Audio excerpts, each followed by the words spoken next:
กำลังสิไปอาบน้ำปลากระเมยกระโมดกระเมยเลยนะคืออันนี้คือนางฟ้าสาวเล่าทุกคนนางฟ้าบ้านป่าครับในเลิกงวยในน้องเดินงวยเลิกแฮร์รี่ตั้งงานแล้วตั้งในเต้ตะบืนอ๋อปะดงเป็นน้ำลิ้น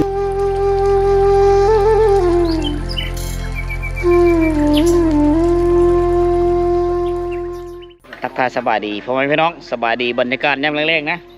วันนี้เราอยู่ที่บ้านป่าอยู่ที่บ้านน้ำโทนเมืองเชโปนแข่งสวรรค์เขตวันนี้เราสิไปตามติดวิถีชีวิตสาวลาวบ้านป่าอยู่บ้านน้ำโทนเด้ออยู่นี่มีสัญญาณนะถ้าว่าอยู่เพื่อจะติดต่อมาหาสาวติดต่อไม่ได้อันนี้เราก็สิไปตามติดวิถีชีวิตของน้องสาวได้ละสบายดีนี่ สบายดีปกติไปอาบน้ำในนี้ทุกมื้อนะทุกมื้ออ๋ออันนี้ห้วยยังเดอะโดนนั่นก็ไม่น่าดาตะโรยนั่นแหละเดอะตะโรยเนาะตัวนั้นเดอะยังเดอะคือเดียวแหละคือเดียวเนาะโบแมนเดอะตะเกียเดอะตะโรยตัวนี้เดอะตะโรยตัวนี้ผู้สาวเฮานี่มื้อนี้นางเอกเฮานี่เป็นเว้าภาษาเฮาก็ได้ปกติแล้วชาวบ้านจะไปตักน้ำแล้วก็อาบน้ำอยู่แม่น้ำห้วยนี่2 สายอยู่นี่อยู่ถึงผู้ข่าวคักเลยเนาะมึงเนาะ หลอกเลย ปกติมีผู้ว่ามาถ่ายแบบนี้บ่มีได้เนาะมื้อนี้เป็นมื้อแรกแหกหมานที่น้องสาวสิพาไปเบิ่งทาอาบน้ำเนาะแต่ละมื้อใช้ชีวิตแบบนี้เนาะแม่นบ่น้ำกินน้ำใสเด้ไปตักอยู่ที่บนตักอยู่นี่แหละทางนั้นกินน้ำใสอยู่นี่หมดบ่อนเหาะไปอาบเลยเนาะแต่ว่าบัดเฮาสิตักกินละตักอยู่เทิงหน่อยนึงแม่นผู้จบผู้งามพี่น้องนี่คือดีฟันมาสิมาเจอสาวลาวบ้านป่าขนมคือสิแพงเนาะขนมแค่นี้แพงบ่นี่แพงนี่แพงต่ำสุดเท่าเลยล่ะก็ต่ำสุดของมัน20-30 ล้านนี่แหละ20-30 ล้านแม่นโอ้อีเมลมันมาไปตักน้ำนั่นเลยแม่นเลยจูแต่ยัดเดอะเลยจูแต่เปื่อยเดอะเลยอาบน้ำพร้อมแล้วตักน้ำพร้อมโอ้อาบเสือกระตุกนายอันกำลังสิไปอาบน้ำปลากระเมยกระโมดกระเมยเลยนะกระโมดปลากระเมยกระโมดแล้วคือผู้สาววันนี้เราได้มาเห็นเขาเจ้าใช้ชีวิตแบบนี้แหละในแต่ละมือค่ำๆมากเขาเจ้าจะไปอาบน้ำจังสีได้อาบน้ำแล้วก็ตักน้ำตอนเช้าก็ไปตักอยู่พี่เนาะตักน้ำไปทางไหนบ้างทางนี้พักนั่งเลิศกันหลายแล้ววันเดียวเนาะหลายใจได้หลายปะใจเดียวปะหรือหลายใจใจเดียวเนาะพักนั่งเลิศหลายก็ยากมากเห็น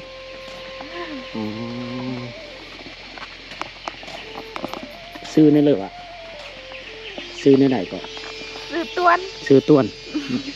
อายุจะปีแล้วนี่24 ปีน้องต้วนสาวบ้านน้ำโทนอายุ24 ปีโอ้ยธรรมศาสตร์นี่นะอยู่นี่เม้นน้ำห้วยตะลุยห้วยตะลุยพวกตีน้ำไม่ใช่หลายแต่ว่าฝนไม่มีตกอะไร8 2 หนคน2 ใจ น้ำก็เลยแห้งเนาะขอบเจอน้องทะเลที่พาชมเฮามาตามมาเบิ่งวิถีชีวิตเสียงจากกันห้องคักอะไรวันนี้บรรดาผู้สาวก็มาอาบอยู่นี่มันนอนอยู่ในบ้านเนาะได้ขอว่ามาอาบน้ำอยู่ดีแต่ว่ามันมีงานดองเขางานดองเขาเป็นชั้นมาเนาะมันชวนไปเด้อเนาะบ่ได้ไปฟ้อนบ่ฟ้อนนั่นเลี้ยงงูอ้าวช่วยแล้วปอฟ้อนเนาะพอดีเพื่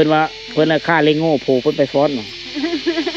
เลี้ยงงูฟ้อนนั่นฟ้อนที่หน้าเลี้ยงงูเลอะอันนี้คือสถานที่อาบน้ำเป็นว่างหนึ่งที่เลิกประมาณ แต่มีเลิกหลายเพราะเพลงแต่เพลงหัวเข้ากลางขาประมาณนี้ถ้าว่าเขาตักน้ำดื่มตักไปถึงนะ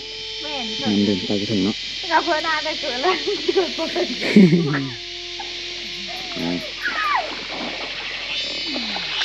เมื่อนี้ฮะคือหลายป่าเนาะป่าลายเนาะเสียนี่จะได้เสียนี่จะเบิ่งป่านี่ขออนุญาตบัดคำเด้อพ่อแม่พี่น้องเด้ออันนี้ก่อนที่เฮามาขออนุญาตนำน้องมันขออนุญาตนำแม่ไปเรียบร้อยอนุญาตปิงบ่มีญาติเนาะมันไม่ได้มีปิงตะเบินเตะอ๋อฮะตะเบินเตะแล้วคือมีปิง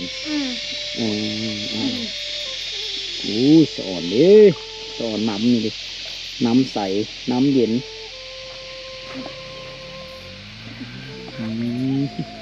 ผู้ชาวมากเลยผู้ชาวมากบ่จะค้นเข้ามาแต่ละคนมาอ้ามที่มันแต่ละมือระวังเลยน้องน้องมันมือเนาะมือนี่มาได้สลายบ่มือนี่สลายเนาะไปอ่านในตอนนี้เปิ้ลนะเปิ้ลเอาโฆษณาเลยบัตรชวนมาอาบน้ำผู้ชายมันบอก2 คนเอานั่งขัดนี่คือขาวหลอกเลยอันนี้ครีมคัดผิวซื้อแพงบอกไม่แพงนะ30,000นึง30,000คัดมือเลยเนาะนี่นะ2-3 มือคัดเถื่อที่พ่อจะจังข่าวนั่นละเนาะแม่คัดมันยังคัดผิวยังบอกแต่ละมือนี่ไปเสียยังไงบอกไปอยู่บอกไปอยู่มือนี้เนี่ยมีได้ไปมือนี้เนาะมีได้ไปมีงานดอกมีงานดอกอาบน้ำแล้วนี่ไปบอกไปฟ้อนบอกก็ไปอยู่ไปฟ้อนในหนึ่งกับมาไปฟ้อนในหนึ่งกับมาไม่ได้ผู้จักเข้าเลยแต่ว่าหลายๆคนผู้สาวอยู่บ้านบางเธอกะสนิทสนมกันแล้วก็ไปแม่ไปอบไปอุ่นไปซอยเวะเนาะแม่ไปซอยเวะเขาอันนี้ไม่ได้ผู้จักเข้าแล้วมีต่อน้ำก็ใส่พี่น้องเป็นป่าอะไรนี่รักอยู่ในป่า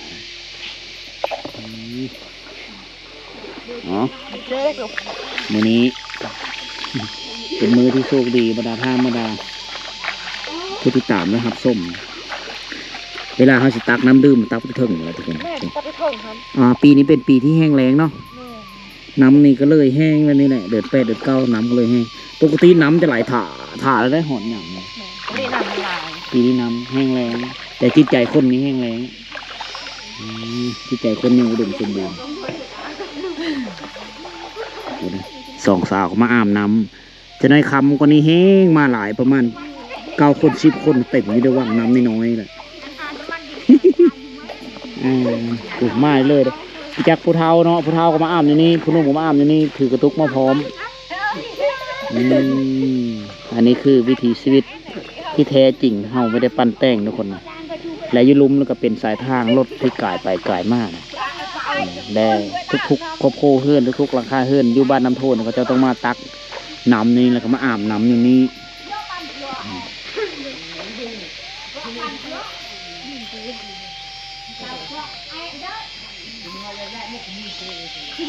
ยันบอกตะเบิน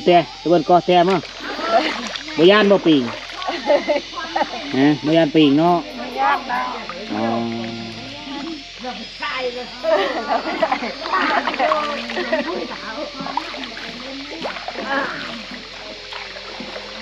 มุดทางหูเลยบ่มุดเลยบ่ตะเบินกลบมาเปล่าบ่มีปิงเนาะเอาซ้ำสิอาบมานี่น้ำใส่เยอะเด้อแรงแถมว่าน้ำใส่ข้นกับขาวน้ำก็ใส่3 สาวผู้นี้ซื้อในเลยผู้นี้เนี่ยกระโดดมือโตลำเลยผู้นี้ซื้อเดียมผู้นั้นเน่งามผู้นั้นซื้องาม งามมันแปลว่าอ้อเนาะ แม่นแล้ว เจ้าเราซื้อต้วน ป้าอะไร เอ้ยเบาะก็ละเป็นเพอเบาะซื้อเบาะเสียงเล่นน้ำ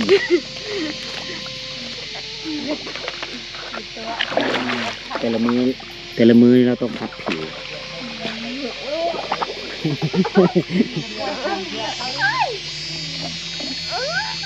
เย็นบ่ยันเนาะ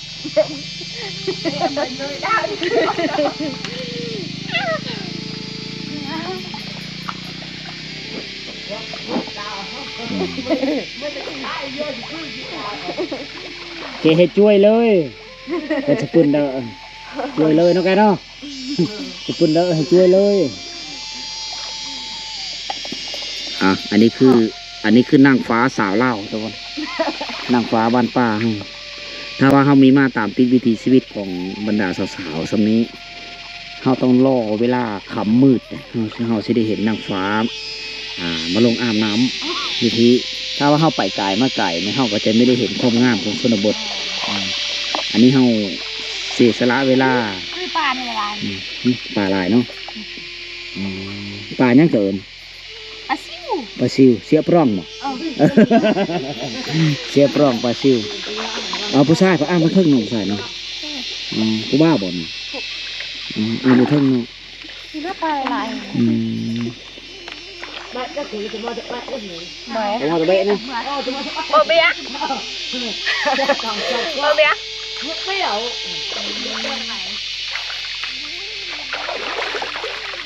น้ำขุ่นเลยล้างหน้าอะไรเนี่ย แค่ฝนตกนี่น้ำนี่แดงเลย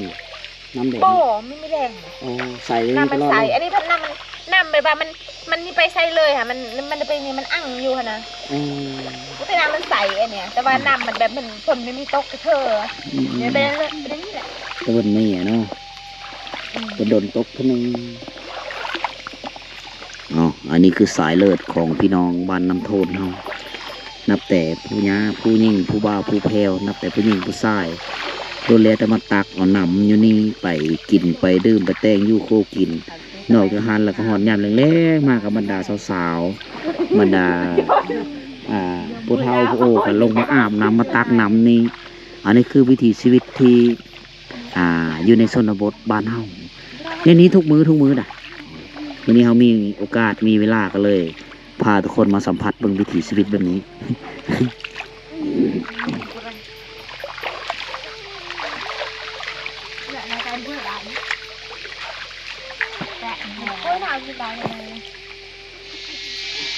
สายน้ำตัวนี้เขาดูดเฮิร์นบ่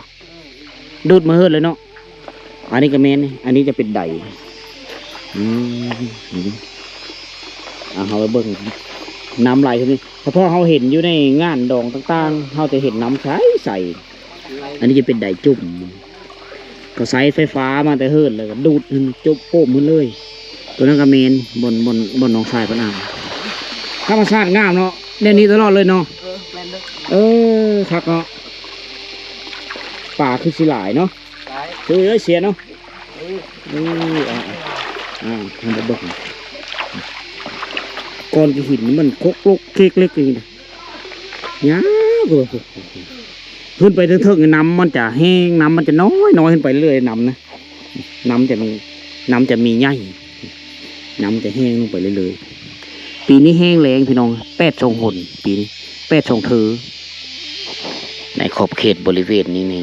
เต็มไปด้วยผักกูดพี่น้องผักกูดทั้งนั้นเลยอันนี้ก็เป็นป่าไม้ไข่อันนี้คือธรรมชาติ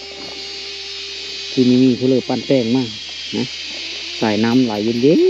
ๆเหมาะสำหรับการมานอนป่าแถวนี้มากางเต็นท์นอนมาผู้ปีนอนสบายเลยฟังเสียงกระจั่นฮ้องนะฮะนอกจากนั้นเรายังได้ฟังเสียงบรรดาเซ่สาวๆจิ๊กจอกจอเจยามเขามาอาบน้ำทุนเตะห้ามเตะเขามาเลย หลายคนเรามาอาบเนาะผู้สาวบอกลงมาเลยที่เกียกจอเจลงมาเลยเขาจะมาอาบน้ำเนาะจนมืดไปเนี่ยเป็นกันลงมาเนาะดูแหละโกยดูแหละเลยจี เขากลับ อ๋อกลับขึ้นบ่เขาเห็นอ้ายแล้วกลับขึ้นอ่าเตาสะเดาเอ้ยเบิ่นเปยเห็นกอกกึ่งแปะละเจ้าจู้เลยบ่เจ้าแล้วละอาบน้ำน่ะแล้วเนาะบ่แต่ละเธอนี่มาอาบน้ำในนี่ก็คักเนาะเข้าในเมืองอยู่บ่จักมือเข้าในเมือง ที่นี่คักกว่าในเมืองเนาะ ที่นี่คักกว่าในเมืองเนาะอยู่เมืองมาอาบในห้องน้ำเนาะที่นี่อาบอยู่โหยคักบ้านเฮาแบบนี้บ้านเฮา มันอ่านว่าหลายคนแต่ก็เบาควันอื่นๆได้เดี๋ยวนั้นเนาะ นายปอดจะนายเปยเด้อได้เยอะปอดตัวไหนคือมาพีเปยเด้อคืออาบน้ำอายเนาะกเสตะเนาะบุกล้ามาอาบสองสาวเพื่อกันแล้วได้สาวเพื่อได้วะสาวงามกับสาวเดียม สาวงามกับสาวเดียมมาแรงไปฟ้อนบ่สาวเดียมไปฟ้อนบ่ตอนแรกน่าจะได้ฟ้อนนะคุณนั่นนี่คุณนี่คุณลุงนี่น่าจะได้ฟ้อนคุณเทิงก็มีฟ้อนเนาะแค่นั้นคุณเทิงก็มันอันนั้นแล้วได้ลูกแล้วตาโผล่แล้วตาโผล่เป็นสาวไม่ห้างสาวโซ่ลบ2เนี่ยแต่เจ้ายังบ่ทันมีที่เจ้ายังพาเอาเจ้าพักแน่หัวโน่หัวโมนพี่น้องมื้อนี้ดีใจละที่ได้มาฮู้จักกับน้องต้วนอายุ24 ปีได้เป็นสาวลาวเลยที่ว่าส่วนเผ่าบรูภาษาปากเว้านี่จะแตกต่างกับภาษาเฮาเว้าภาษาเฮาก็ได้เว้าภาษาบรูก็ได้น้องสาวเพิ่นเว้าได้2ภาษาแต่ละมือมันก็ใช้ชีวิตอยู่กับธรรมชาติสิละหาอยู่หากินซ่อนปูซ่อนป่า เอานกแท้บ่เนี่ย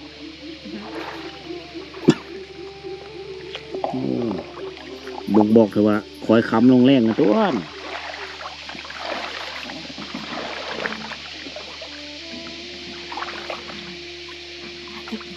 เย็ดไปแล้วเด้อเปิ้งไงเนาะมึงเนี่ยตักน้ำก่อนนี่ปีเย็ดเด้อไปเขาเฮ็ดองมงนี่làตักน้ำมีได้บ่อนน้ำกินน้ำดื่มในเนื้อง้อยในน้องเด้อง้อยเนื้อไฮเรียวตั้งงานแล้วตั้งในเต้ตะเบิ้ลปะดงเป็นน้ำลิ้นน้ำบาดาลเนาะเป็นน้ำอันนี้เฉพาะไปตาจ้ากับไฮง้อยน้ำที่มันตากไปนี้เฉพาะแต่น้ำเอาไปต้มดื่มแล้วก็แต่งยูโฮกินไปเฮ็ดไปหลานบริประมาณนี้ทุกคนจะเป็นน้ำที่ไหลมาจากภูเขาน้ำก็มีแห้งปีนี้นะฝนมีท่านตกน้ำก็ไหลค่อยๆจังสีแหละปกติเลยโอยปกติโอยตะลุยเต็มแล้วน้ำซ้ำนี่เนาะปีนี้น้ำยังไงเนาะปีนี้ตกเยอะหลายแล้วน้ำปีนี้ฟ้าฝนแห้งแล้งก็เลยได้ซ้ำนี้ถามว่าลำบากบ่ก็ลำบากเติบ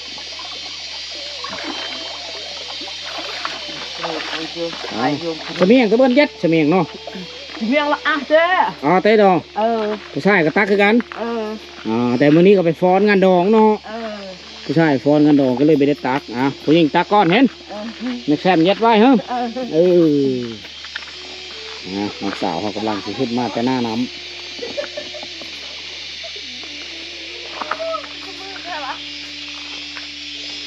พี่เปิดเด้อไปไหน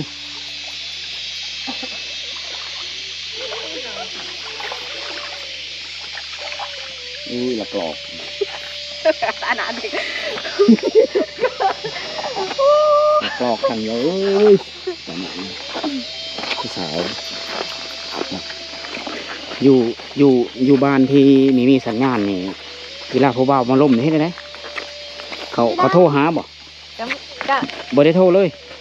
มีนะมีได้ผู้บ่าวนะมีได้ผู้บ่าวซ้ำเขามาเล่นเอาหันเพิ่มมากจ้ะมาหาเจ้าอยู่เฮิร์ดเลยแม่ มีต้องโทษเนาะ แม่น เพราะว่ามีสัญญาณเนาะจะพักเรื่องหนึ่งเนาะผู้ใดจริงใจมาหาเพื่อนแล้วเนาะ แม่น น้องเพิ่นว่ามีผู้บ่าวตอนนี้ก็เริ่มมักคนเจอกับมาหาเราอยู่เพื่อนไปได้แต่ว่าเยอะติดต่อบ่จะมีเฟซมีไลน์บ่มีเนาะน้องเนาะ แม่ บ่มีเฟซบ่มีไลน์นะบรรยากาศตอนนี้คอยค้ำลงแรงจนจะมืดละเอามื้อนี้เป็นมื้อหนึ่งที่เฮาพาทุกคนมาเที่ยวแล้วก็ตามติดวิถีชีวิตของสาวลาวกันป่าทุกคน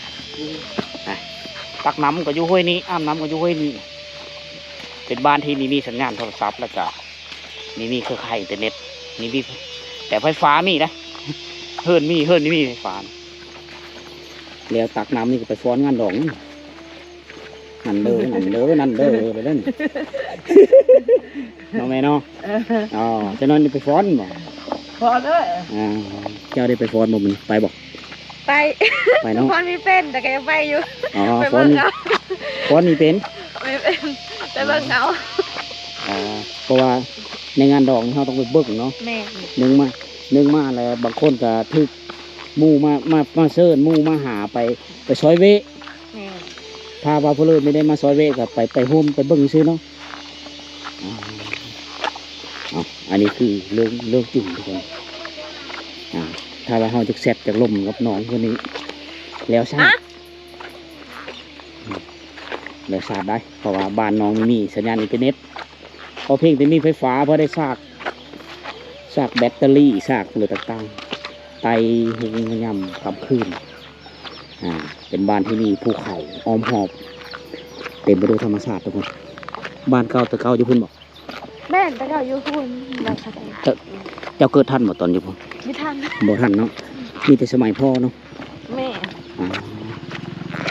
จะมีน้องสาว1 คน มีน้องสาว2 คนอีกคนหนึงได้โพคนหนึงยังเห็นได้ ยังผู้หนึงบ่ทันได้โผแต่ว่าบ่ได้มาอาบน้ำน้องกันมื้อนี้เนาะ แม่ ว่ายังอายเนาะ แม่เราเคียง มือนาเนาะ โดย มือนาตามติด2น้องสาว โอ้ยทั้งสองงาม น้องสาวงามก็เอ้ยบอกเอ้ยก็งามคือกัน ทั้งงามก็เอ้ย อ๋อลึก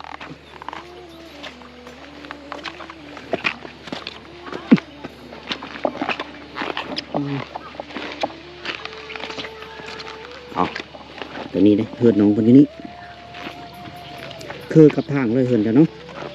ใกล้กับทางเลยสบายโอ้จะพา เข้าคนล้วนดิ ธรรมดารถล่างมันจะกายไปกายมาเรื่องปกติของรถแต่ห้ามมากับเรื่องปกติของห้ามนี่เหือนนะอันนี้คือเหือนสันน้องต้วนสาวลาวพาวบรูอายุ24 ปีพี่น้อง ราคาเนี่ยไปมากเลยละ อันนี้นี่อีพ่อบอกมาตัวนี้พ่อมาเนาะโมเมนต์เจ้ามาเนาะอ๋อถ้าว่าน้องต้นมาโอ้ยกยองเลยระเบิดใหญ่ขนาดนี้ใหญ่คือคนเนาะคือเป็นเครื่องเนาะโอเคเดี๋ยวเรา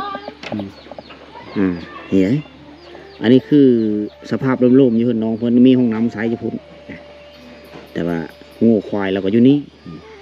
งูเรา1 2 3 4 5แต่ละมือนี่ผู้เป็นน้องสาวเราจะไปเลี้ยงงูพอเราแต่งว่านาเวะแต่ละคนนะผู้เป็นน้องสาวของเราต้องไปเลี้ยงงูนะอันนี้เขาล้างให้โถย เจ้าไปเฉยมันอ๋อโอเคตามสบายเขาล้างอันนี้เฮิร์นแต่งยูโคกินเฮิร์นโคคนอยู่พี่เข้าเขาเจ้าจะไว้นี้ได้เขานี่เหลาเข้านี่เข้าให้แต่ปีกายนี่นะยังไม่ได้มดเขาเจ้ากินบ้างกุ้มกินหรือไม่กุ้มกินบ้างเนาะพี่น้องเดี๋ยวจะตึกเหน่าก็มีเนาะแล้วตกโมกก็เยอะนี่ทีมงานเฮาให้กินน่าแกคำอุ้ยอาจารย์คำอุ้ยเนาะคันสิเป็นเคยต้องดังไฟเป็นก้อนมันบ่แม่นแหละ นั่ง คืนมามันต้องเป็นแบบนี้แหละนะเอ้ย เกะฉลุตัวไหนครับเกะ บรมจิกตายกิจเลย ในนี้เนาะนี่น้องคนหนึ่งเข้าปอกไฟแต่ละมืออยู่นี่เนาะ ว้าว ในมือก้อนเขาจะปูสาดนอนอยู่นี่มีมือเริ่มมันหนาวจะนอนนี่ดิปูสาดนอนด่างไฟฟิงอันนี้คือค่าคือหิ้งวัตถุอุปกรณ์อันนี้จะเป็นไส้ต่างๆศอกอยู่หากินหาป่าหาเอ็นนะอันนี้คือกระดงที่เฮาหูจักทำกันตะมาคิดตะเขาอยู่นี่เอาอันนี้คือเรื่องเล้าสาวลาวบ้านป่าพี่น้องเอามาฝากพ่อแม่พี่น้องให้ได้เบิ่ง